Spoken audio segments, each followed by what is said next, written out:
Closed captioning for News 12 is brought to you by Kenneth Nugent.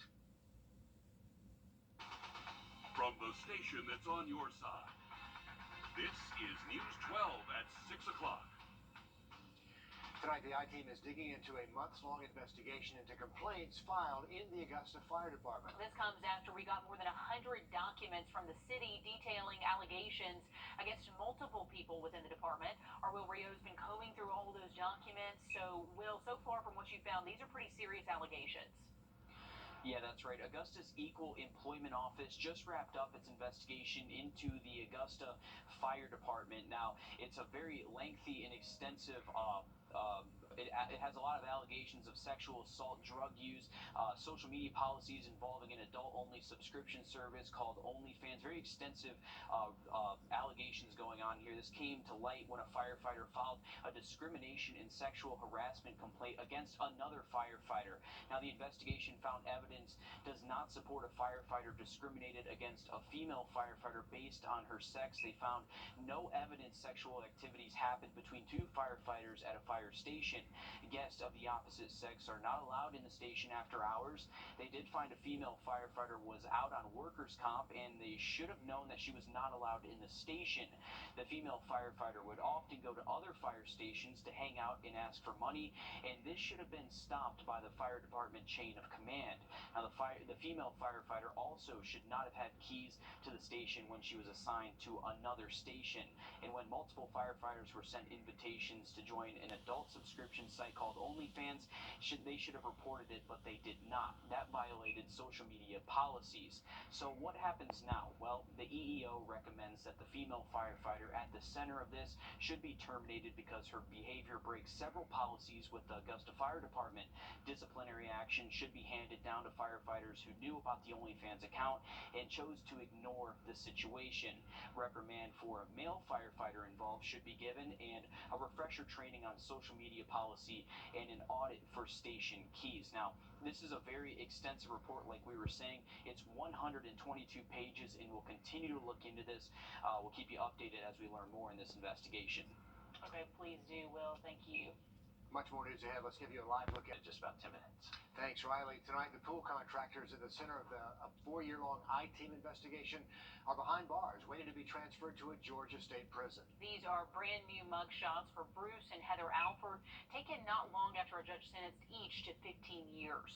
Both faced 27 felony charges connected to 27 unfinished pools in Columbia County. Our Meredith Anderson first exposed their scam in 2018, and Meredith, this really shows the power of local investigative journalism. And it also shows the power victims can have. Bruce and Heather Alford almost got away with this because at first, victims were dismissed. Law enforcement said, oh, it's not a crime, just hire a lawyer and sue them. But families started finding each other on social media. Then the I-Team got involved, and suddenly a criminal pattern emerged. Their sentence began immediately after Judge James Blanchard announced it. Bruce and Heather Alford were placed into handcuffs and taken into custody. But this story isn't about how the Alfords lost their case. It's about how their victims took on the system and won. Without social media, without your news coverage, we wouldn't have had this happen today. 4 years ago, it almost didn't happen. We kept being told this is just a civil matter, this is just a civil matter. Instead of letting it go, they went to work. And one family became 2 families until they realized there were more than 24 families. Many who told their stories to the I-Team told those same stories under oath. When Pete Albright took over, they told us that we would have lost our children had they finished our pool. The plumbing was so bad in spa that it would have sucked small children down. There's Bruce praying, giving God thanks, and at the same time, I'm thinking in my heart, okay, well, if this is the answer to prayer, thank you, Lord, but in his heart, he's rejoicing for another reason. He has just pulled a con. He's just got another 25 grand out of another sucker. One after another, families explained how the Alfords ripped them off. Among those, 3 families who needed therapy pools, 2 for children, and 1 for a pastor's wife with advanced Parkinson's. They were preying on people with sick family members. They were preying on people, that served in the military, and that's just not right. Considering the Department of Justice estimates only 15% of all victims of fraud report the crimes to law enforcement, the Alford victims are already in the minority. So filling this courtroom spoke volumes. I think he saw the picture of what Bruce and Heather had laid out the entire time they were in business, and they were crooks. Are you kidding me? Did this really just happen to this many people? And so I think that the power was in the numbers. 27 families who banded together, not just in court, but in our News 12 I-Team stories. And now that they have justice, I definitely feel like overall it was a big victory. they're showing other victims of other scams to not be afraid or embarrassed to speak up and speak out. And I hope it is a lesson to other people out there that think they're going to get away with taking people's money. You absolutely can be heard. I'm told it will be at least a week, maybe even 2, before Bruce and Heather Alford are transferred to prison. I will keep watching, and of course I'll let you know when and where they are. Also, still no word yet on a date for their restitution hearing. They will join via video from prison to learn how much money they will have to pay each of their 27 victims.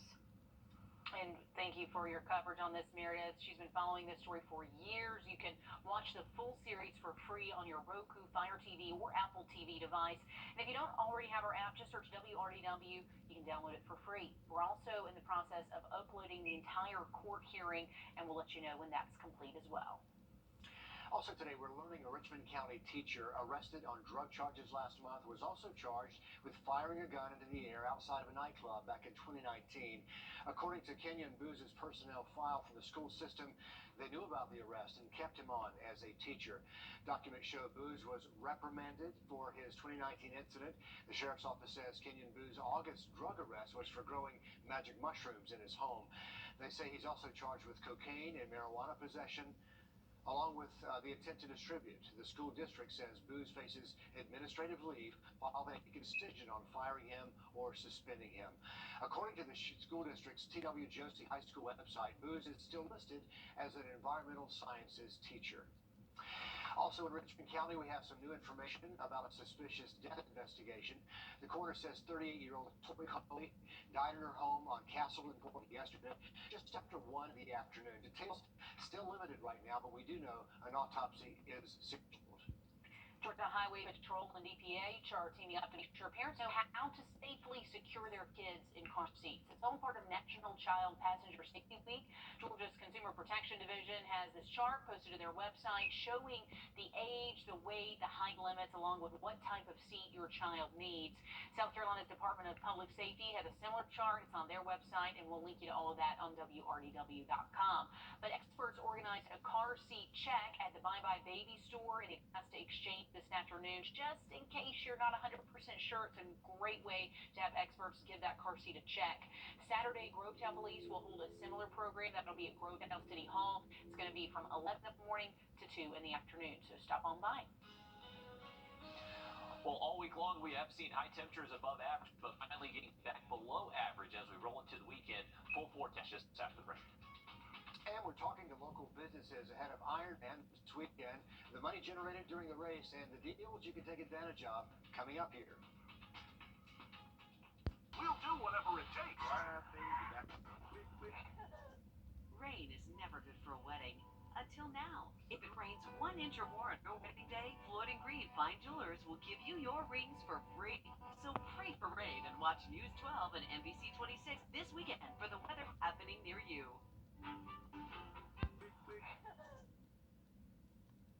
Businesses across Augusta are getting ready for the tens of thousands of spectators and athletes coming to town for this year's Ironman competition this weekend. Yeah, one of the ways businesses are preparing is by offering deals to the locals all weekend as well. Maria Sellers live for us along Broad Street. And Maria, this is a win-win, really, for everybody.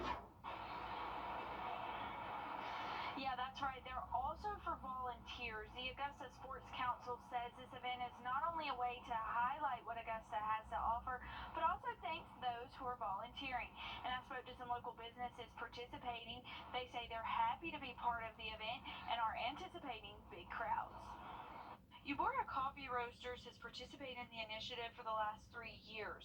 Wiesner says, but visitors and locals, events like this helps business boom. Ironman generates a lot for us. It brings a lot of volunteers, people that are coming down earlier to get in and ready and prepared for the races. Stores are participating too, some for the first time, like Field Botanicals. The owner says partnerships like these are important for growing small businesses. Partnerships really mean a lot, and just being open on a Sunday and having customers come through is a big impact for the month's sales for a small business. The Augusta Sports Council says 18 local businesses are participating in the initiative. They hope to show the more than 2,500 competitors what the city has to offer. It helps us show our athletes and their friends and families that Augusta is rolling out the Southern hospitality carpet for them, and it's little things like this that makes Augusta unique. And local business owners say they are grateful for that opportunity. Events like these are huge for us as a small business owner because it helps us grow. People are coming from all over just to explore the downtown and to show off what we have in downtown Augusta. I think that's a really great opportunity. And both business owners say this is a great way to help them spread the word about their business, as they can ship those items out to customers later, or they can just take some home with them when they are in town for the event. The Augusta Sports Council says businesses can also go ahead and reach out to them about being a part of next year's I'm Local event.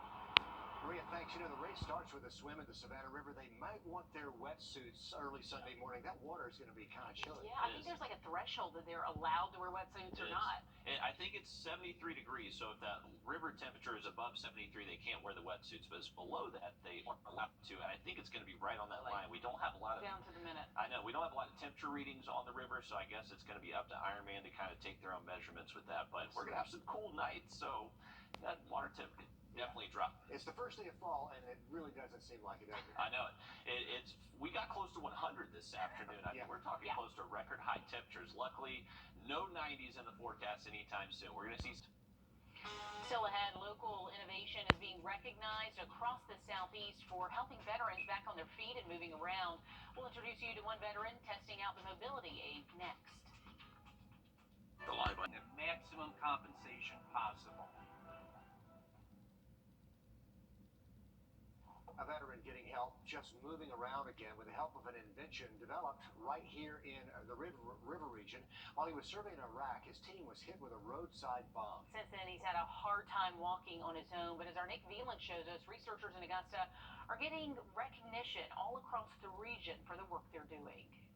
It feels so good. It feels so good. I just want to take off.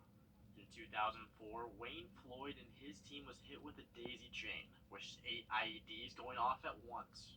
From there, basic movements were never the same. It got to a point where, I got a little depressed. I couldn't walk. I couldn't move around, Ebony Dillard saw this problem, and in order to prevent weaker legs from crossing over, causing stumbling and falling over, she kept the solution simple. One of the easiest and most simplest ways is to use a magnet. The magnets went into the prototype. The innovation specialist at the VA says that this device had humble beginnings. We went to Lowe's and the dollar store and got some magnets and some cell phone cases. Positive results from there expanded to what is now called a device for gait efficiency and balance, or DEB. This fits onto different veteran shoes and allows them to walk farther than before. Well, I can't do what I used to do, but with this device, it gives me another chance in life. This device is receiving recognition from VAs across the Southeast. The long road to get here wasn't easy, but it was a sacrifice all were willing to take. What it takes to help my other fellow brothers, that's what I want to do. They made a sacrifice, I'll make a sacrifice. Reporting in Augusta, I'm Nick Veland on your side. This product now is getting help finalizing the prototype with the goal of soon having enough where veterans can take them home. A simple idea using magnets, but really a life changer for potentially a lot of veterans. And I love that it was born right here. Good idea. Yeah. Great idea. On your side, Dan, we are looking at much nicer feeling temperatures for the rest of the week and the weekend. Only in the 70s for Friday afternoon. I look at some cool mornings in that 70s just after break. Thanks for watching News 12 on your side. Put me in. news tonight, we are officially going to hit the autumn equinox. This is the time of year to where the sun is centered over the equator, and equinox is just a fancy Latin word for equal nights and equal days. So during this time of year, the sun is centered right over the equator, giving about 12 hours of daylight and 12 hours of nighttime to pretty much the entire globe. But our days are getting shorter, folks, so the sun is going to be retreating to the southern hemisphere as we head towards December, which means our days are definitely going to continue getting shorter until we get to that time frame. Luckily, we're timing this perfectly. We got up to close to 100 earlier this afternoon. It felt like 100 with the heat index. It is going to be dropping the fall-like temps, though. By Friday morning, we're waking up in the upper 50s across most of the area. Going to be a little bit breezy, so it could make it feel just a degree or two cooler out there. And then our high temperatures Friday only topping out to the 70s, so about 20 degrees cooler than what we were this morning. And then how about this Saturday morning? If you're going to be up around sunrise between 6 and 8 a.m., those temperatures likely will be in the upper 40s, some of the coolest air we've seen in close to 4 months. Not much rain in our forecast still for the next 7 days, and temperature-wise next week, staying a little bit below normal. Riley, thanks so much. Our next live update comes at 7 o'clock over on NBC 26.